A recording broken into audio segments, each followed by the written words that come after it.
The information and opinions presented in this Arc Energy Ideas podcast are provided for informational purposes only and are subject to the disclaimer link in the show notes. This is the Arc Energy Ideas podcast with Peter Tertzakian and Jackie Forrest, exploring trends that influence the energy business. Welcome to the Arc Energy Ideas podcast. I'm Jackie Forrest. And I'm Peter Tertzakian. Welcome back. Well, I've noticed, Jackie, downtown is really busy. The plus 15s are humming. I'm just bumping into people again as I walk around. And, the number one thing people say is, I can't believe it's February. There's the usual sort of like, how's it going? How you doing? But I can't believe it's February. Certainly we can't say, how was your holidays? I mean, that seems like a distant memory, or a Happy New Year. That's long gone in January. So I've also taken to thinking about, well, what else can I say to people? And one of the things is, well, what books are on your table? Because, typically people give me gifts over the holidays as books, and they pile up on my bedside table. So Jackie, what books are on your bedside table? Well, it's true. Like, I never have time to read books, but I always have a bunch that I want to read. But over the Christmas holidays, I did read one that I want to mention to everyone. It's called 21 Things You May Not Know About the Indian Act. It's actually quite a short read. So I know we all have like short attention spans, so it's a quick read. Yeah, me too. But, we talk a lot about reconciliation and the schools and everything. But I didn't really appreciate, this goes back to the history of the Indian Act, and there were some real problems with it. And, the Indigenous people in Canada in the early days, they were in a democracy, but they weren't given the rights that everybody else was given. And I didn't really appreciate that. Yeah. And so I think it's really worth reading. And it also has all of those recommendations from the Truth and Reconciliation. So anyway, I really recommend people to read it. It definitely gave me a lot more insight about our history as a country. Fantastic. Well, maybe we'll put the link to that book on the recording website. Yeah, we'll do that on the show notes. Well, and it's very appropriate, because today we have two very special guests that we want to introduce to you. But let me just give you some background before we start. In September 2022, Enbridge and 23 First Nations and Metis communities announced that the Indigenous groups would buy 11.57% non-operating interest in 7 Enbridge-operated pipelines in the Alberta Athabasca region for $1.12 billion. As you know, Jackie, this has been called a historic agreement because of the magnitude, but also because of the whole truth and reconciliation and these sorts of things that we're going to talk about in terms of corporate involvement in truth and reconciliation. So it's really with pleasure that we have two guests, one from Enbridge. He's the Executive Vice President and President of the Liquids Pipeline Group, who represented Enbridge on these negotiations, Mr. Colin Gruending. Welcome, Colin. Thanks, Peter. Yeah. And we're also very fortunate to have Justin Bourque, President of Athabasca Indigenous Investments. And he represents the group that the 23 First Nations and Metis communities who now own part of the 7 operating pipelines. So welcome, Justin. Thank you very much. I'm happy to be here. Well, maybe we could start off just for giving a bit of background about each of you. We'll start maybe with Colin. Tell us about yourself and your current role leading the Enbridge liquid pipelines. Sure, Jackie. Yeah, thanks for having me here too. Home is Calgary. Grew up in Saskatchewan, but have lived here for 30 plus years, raised our family. I've been with Enbridge for 20 plus years, many different capacities, mostly finance, formerly CFO of the company. Now I'm in the role where I lead our crude oil and liquids pipeline business. As many know, we have a large footprint, over 28,000 kilometers of pipeline in the network that largely moves oil from Alberta down through Chicago, down through Cushing, Oklahoma, into the Gulf. In sum, we move about 30% of the crude in North America. So it's a big system. And one of the most important parts of it is the part of the business that we're now partners with Justin and his colleagues on in the Athabasca region, where we have 7 trunk lines that move crude oil down to Edmonton and Hardisty. And so kind of think about that as kind of the river head of the system. Great. Well, and Justin, maybe tell us about yourself and how you came to lead this group of 23 that forged this historic agreement with Enbridge. Yeah, thanks, Jackie. Yeah, I think I like to think of myself as having a very organic career, one with an important traditional upbringing. I like to say businessman by day, bushman by night type of is how I like to frame it. I grew up in the community of Anzac, which is about 30 minutes south of Fort McMurray, and raised a traditional Métis lifestyle on my family's trapline. where I currently continue to live. I practice traditional lifestyle and living as sustainable as I possibly can out there. I have my own solar set up, and I try to be as off grid as I can be in today's kind of world. Teach my kids and the youth. I have a program as well where I like to teach the high school students a lot about land-based learning program and stuff like that. So it's very important for me, and it's in fact, it's kind of maintaining a balance for me. Fast pace of our society and the high demand of business can really consume a person, if you will, and everybody needs a way to decompress. So for me, it really helps me in being on the land, and that's an important part. For my career, I've been blessed of being raised in the oil sands with an abundance of opportunity for employment and continuous development. So for 22 years, I've navigated my way through industry for a wide variety of capacities before I became an Indigenous leader. I started at the age of 16 as an apprentice and working my way up through a number of different roles into the industry that quite literally boomed in my backyard, if you will. I think a lot of that background and history for me came to really at the forefront as we started talking about this deal, and my experiences and understanding of the business, I think was a key asset for Indigenous communities that were taking part in this transaction. And so it was a natural fit for me to join into that negotiating committee. Justin used the term Indigenous communities, and we want to make sure that we get the terminology right, because I know many of our listeners and even ourselves, Jackie, you and I sometimes struggle with the right terms to use when speaking about Indigenous groups, because of course there's First Nations, Inuit, Dene, Métis, and so on. And so with respect to the 23 communities that were part of this deal, is it appropriate to use the sort of umbrella term Indigenous communities? Is that how we should address this? Thanks for that question. I would say, yeah, I think that's the proper term here. This deal specifically had a diverse group of 23, and that included Cree, Dene, and Métis communities. And they're very unique and diverse on their own, but we all have a place on the Canada Constitution as Indigenous peoples of Canada. So I think it's fair to say Indigenous communities, and that's the term that we use throughout the process. Okay, well, let's talk a little bit about this exciting deal. And, I think it's, first of all, historic because, well, there hasn't been very many of these types of deals done. We've talked a lot about them, but very few have been done. I think it's very interesting that it was done on existing assets. It's often talked about in the context of new projects. So I think that's interesting. And when we think about reconciliation, there's a lot of focus on all the things in the past that are negative, and we should understand those. But it's really positive to move forward with an opportunity like this. So we'll start with Colin to tell us about the evolution of Enbridge's focus on Indigenous issues. Like before you even thought about doing this deal, you obviously had put a lot of thought into wanting to do projects like this. Many of us think back to the Enbridge Northern Gateway, and that was back 2005 to 2015, where it seemed quite challenging to get Indigenous engagement at that time. However, now you've evolved to this point with this first of its kind agreement. So maybe tell us how the focus and strategy has changed in Enbridge over that time when it comes to Indigenous involvement in your operations. Yeah, thanks, Jackie. And I'll try to abbreviate this answer because it's been a long evolution. I like how you use that term.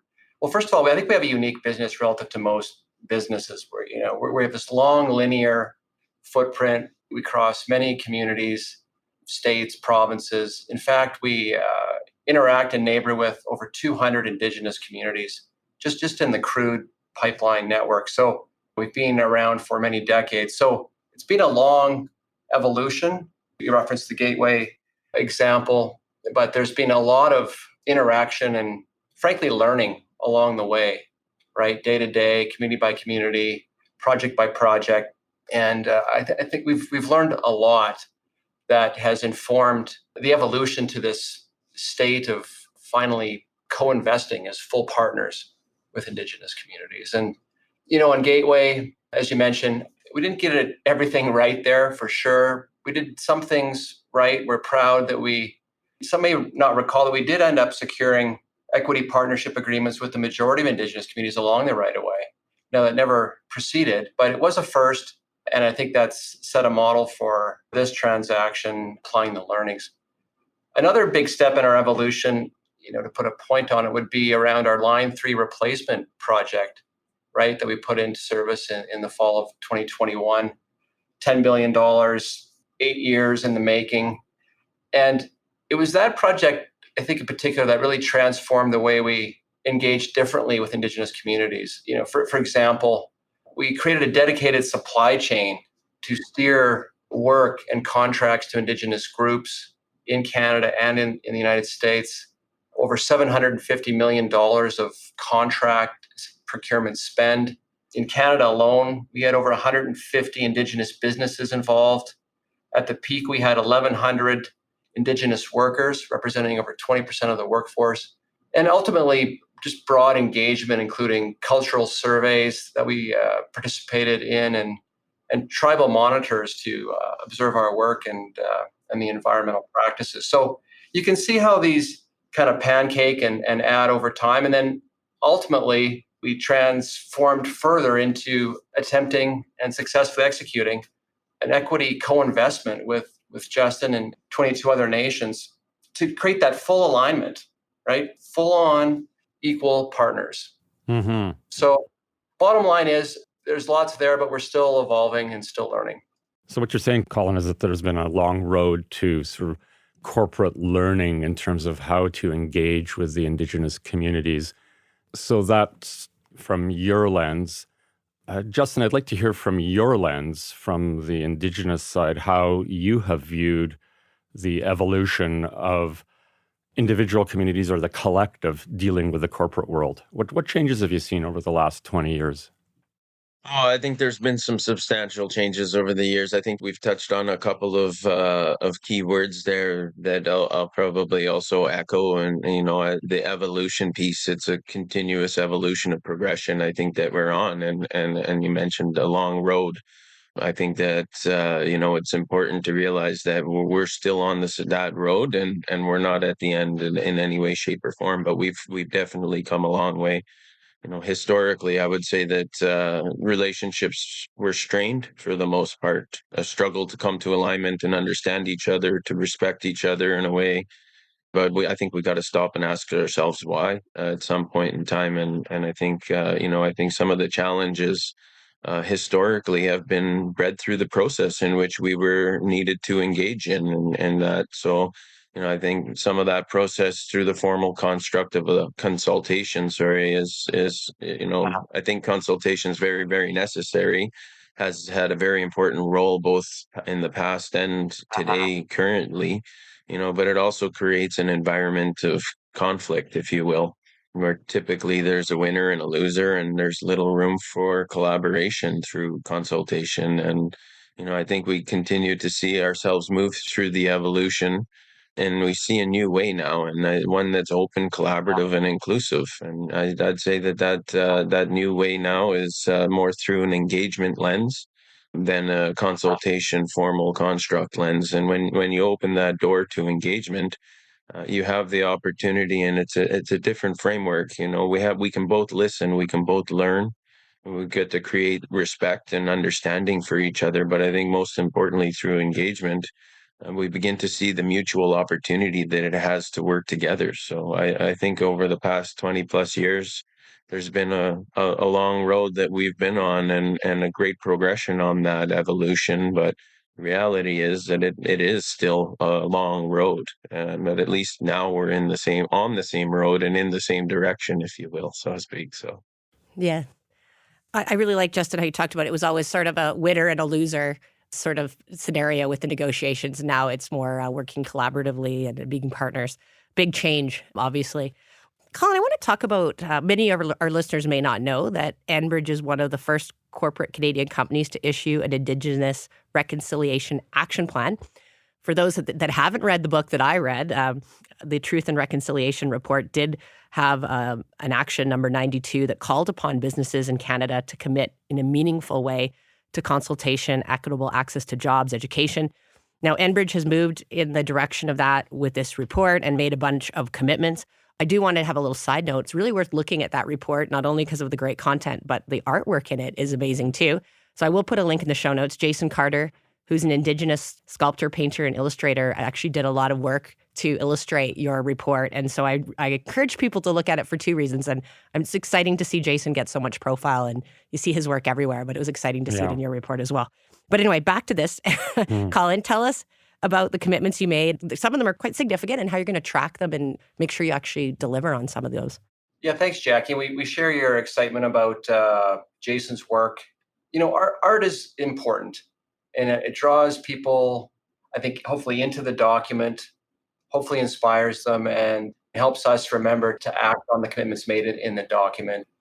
You mentioned our IRAP, so it's a Indigenous Reconciliation Action Plan. It is one of the first in the country and in the industry, and I think timely and necessary to bring together some of the pancaked behaviors and commitments that we've been accumulating and that society is accumulating. And so we formed this plan with consultation from Indigenous communities. That makes sense. And there's 22 tangible, measurable, publicly reportable commitments in the plan.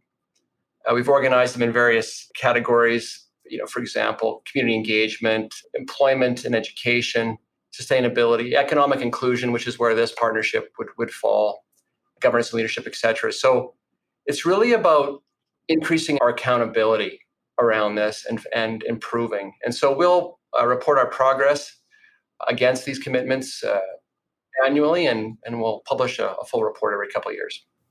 Mm-hmm, mm-hmm. Well, it all sounds like the agreement being, as you said, Colin, first of its kind, serves as a template to go forward along this long road, Justin, that you talked about.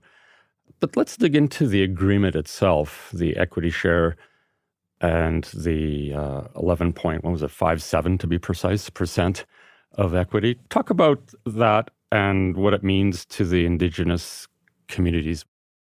Working our way through that deal, I would say it was a great experience, for myself and for the 23 communities and their leadership to really come to a good understanding with the corporate world, with Enbridge, and starting to continue to walk that road that we were. I'd say, I think one of the things that I would highlight here with this deal is more so what the communities are going to be doing on a go forward now that this deal is complete, and that revenues are going to be flowing to the communities and starting to build their own capacity. And I just probably would share a couple of examples of that on what the capacity and those cash flows will be doing for communities. I mean, I think I've heard one community has recently built a new school, and one of their challenges were how do they bring teachers in, good teachers, and keep them there. And part of that is this deal will provide them that capacity. So I've heard that one community talk about how many good solid teachers that they can bring into their school and start educating their youth. Another group was talking about building a health and dental plan for their citizens, and how do they support them from that aspect and amplify their health and their dental throughout. Some are buying land, building critical infrastructure. I even heard one group had a plan for enhancing their living standards of their elders. So really impactful and important things that are going to be going to these communities. That's really consequential. So let's just go to the deal, Colin. So effectively, Enbridge sold to the consortium of 23 communities part of the equity in the 7 pipelines. Is that how our audience should think about it? Is simplistically like they bought an equity stake? How does that work? So they get dividends worth 11.57% of the net income? Yeah, right on. Finance question. I'm a finance background, so I can hopefully handle this one, Peter. So, yeah, if you think about just the visual of the 7 pipes coming down to Edmonton and Hardisty, if you kind of draw a circle around those, they have a enterprise value of about $10 billion, ballpark. We sold an 11% interest to AII, Justin and his 22 colleagues, for $1.1 billion. Enterprise value. They then finance that with debt and equity effectively. And so they'll be conventional, full-on equity partners receiving quarterly dividends, as Justin was describing, distributed equally amongst the members. The deal was financed effectively with 100% debt. And this is where the Alberta government came in through the Alberta Indigenous Opportunities Corp, AIOC. It's kind of unique, one of a kind, I think a very effective funding means in the form of a loan guarantee on part of the debt, which basically transform that piece of debt into equity so that AII could then conventionally project finance the balance. So maybe that's too much finance, but yeah, effectively conventional equity partners with quarterly dividends. Well, I think that's important. As I said, this is maybe one of the first agreements, at least of this magnitude, that's been done. And I think financing, correct me if I'm wrong, has financing been an issue? Do you think that this AOIC helped facilitate this deal to be able to happen? I think so. Justin will have a point of view too. I mean, it's kind of been the missing link for many decades in Canada. We've talked about this notion, Indigenous investment, for a long time. And this is a very effective means to do so. I think Saskatchewan's got now a similar program, which is encouraging. And I expect other jurisdictions are looking at this too, and hopefully the federal government. I'm just going to sort of talk off the top of my head here, but it would be nice if ultimately the governments did not have to provide the backstop, that there was confidence in what Justin and his Indigenous groups are doing, such that the financial community would be more inclined to be the investing partner. I mean, we're seeing that with sustainable finance into green and clean projects and preferential sort of structures that are emerging in that. But if we think about sustainability in the broader ESG context, it strikes me that the financial community also has more of a responsibility to participate in this kind of breakthrough kind of deals, such that in future, ultimately, it is corporate partnerships with Indigenous community, not only in Alberta, but across the country. Is that how you're thinking? Peter, I think you're hitting the nail on the head there in terms, like, we're on that road and that journey. And one of the things that the AIOC does provide is that capacity to allow for participation in resource development today. You got to also think the 23 Indigenous communities, very diverse and very different in their own capacities and abilities to raise capital and such. And so, this is the first of its kind. And yeah, we definitely needed a little bit of support from a corporation like the AIOC in order to backstop and to be able to allow us to all collectively to participate. But then, we're building capacity as we do this more and more. And I think the future, my views of the future is that there is a day where the Indigenous consortiums are able to raise their own debt and to partake in resource development without the need for government to be there. Just to add on to this, I think this is a really good point. And relative to many other types of business investment or industries, energy infrastructure is inherently very financeable, right? There's typically contracts, there's long-lived contracts, kind of a low-risk commercial prospect lending itself to this. And so conceivably, this type of template could be copy-pasted, if you like, to many types of energy infrastructure: electricity transmission, carbon pipelines, hydrogen pipelines, renewable investments. And I would offer existing energy infrastructure, which is in the ground today or on the ground today, and not reserved for technologies that are decades away, another generation away. Yeah, right. Or projects that are under construction where the total cost is always changing and it's harder to get a deal done because of that. Justin, I just wanted you to confirm, you talked about all the benefits to each of the communities, but what are you expecting annually in terms of the dividends from this that would flow through to those communities, just an approximate amount?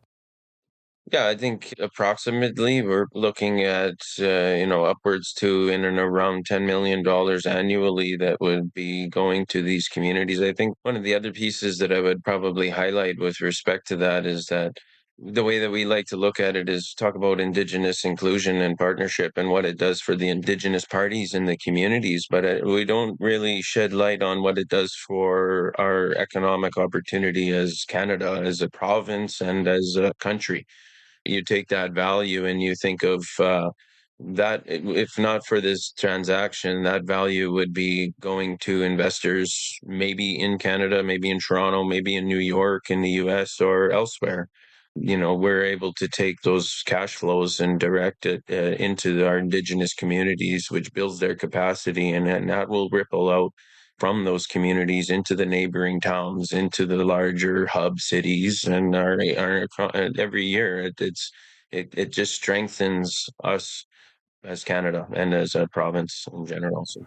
Oh, yeah. I mean, keeping the money within our own borders and jurisdictions and our own communities is just such an important thing rather than see the dividends go out the back door, not to contribute to things like schools and hospitals and just the betterment of our own communities. I'm sure a lot of people are curious about how this actually happened, like who called who. Was it a very long process? I think many of us think that it takes years to hammer out an agreement like this. So tell us a little bit about how this all came to be and the length of the negotiation. This is remarkable, actually. And I think we're all a bit surprised maybe by it, given, the relative precedents and things in the past. We initiated discussions with Indigenous communities in the region in April of 2022. And we ended up signing, Justin, I think the agreement and closed it in October. Very quick by historical standards. We initially consulted with each of the 23 communities individually, sought their interest, invited them to a larger meeting. All 23 accepted, and lots of questions. And I think initially kind of a diverse range of opinions and suspicions even, but through some transparency and discussion, I think we made some ground and consensus grew, became aligned, I think, back to the point on existing assets, right? These are cash flowing already. And, the sooner you can close the transaction, the sooner those contracted cash flows can find their way into dividends into the communities. Yeah, we worked together. Justin, I don't know if you have anything else you want to. No, I think, framed it well there, Colin. I'd say, I would be lying if I thought that all 23 communities were actually going to go in when this was proposed at the beginning of April. Colin touched on some of that apprehension and some of the concerns. And, I think there was a varying degree of interest, let's put it at the beginning. But I'd say all communities had a willingness to explore what this could potentially be for their respective community. Part of the negotiating committee, I think I got to see firsthand a bit of that evolution take place in terms of what was initially proposed. And as we worked through it, there was a shift throughout that process, I would say. I do have to commend Enbridge and their organizational values. It really became consistent throughout the whole process. And they really did a good job of ensuring that the Indigenous community's views were heard and acted upon throughout that process. And I think it's very important that there is that two-way dialogue and it's not just here's the deal and you take it or you leave it. And that definitely was not the case throughout this process. So back to some of the earlier comments, it really became a meaningful engagement of understanding between the two parties rather than a negotiation. And I think that industry does a real good job of negotiating. They do it every day, and that's kind of one of their key attributes. But I would probably highlight to say it's not necessarily in a negotiation when you're dealing with an Indigenous community. It becomes more of that engagement kind of piece and understanding. A lot of those factors that we talk about in truth and reconciliation also come true when we're talking about making a deal here. Well, and it's exciting to see something can get done in, I think, 5 or 6 months calendar time. It feels like in this country, we can't get anything done. So that in itself is really exciting. That's huge. Yeah. And you're talking a lot about meaningful engagement, Justin and Colin. You're sort of talking about how this is a first. I think throughout the conversation, words and phrases like this is just a start. It's going to evolve. It sounds like, it's already evolving. Colin on Enbridge has already announced the Wabamun Carbon Hub project, a CCS project located west of Edmonton. And that is already in negotiations, or tell us what the status is of that. My understanding is that the hub is going to have Indigenous partnership that could own up to 50% of the equity. Yeah, we're excited about that as well, Peter. In kind of order of operation, we actually negotiated that LOI a few months before this one with Justin. And like we were saying before, one informs the other. And indeed, near Edmonton at Wabamun, we're going to store Canada's next 4 million tons of carbon. It's next up to bat. Right. And it's not just oil and gas, right? It's like cement emissions and other industries as well in that heartland. Great point. Yeah, I know a lot of the conversation in Canada is about oil and gas. This is perhaps unique. This is not oil and gas. It's power and cement industries, which are emitters as well. And so it's all part of the equation. In Indigenous communities, there's 5 local proximal communities that we're involving there. They'll have an opportunity to own up to 50% of the carbon pipeline and sequestration assets and can participate in the energy transition. So similar model, equally excited about that. All right. Well, this has been a fabulous conversation. We're so happy that both of you could join us today to tell us about this success story.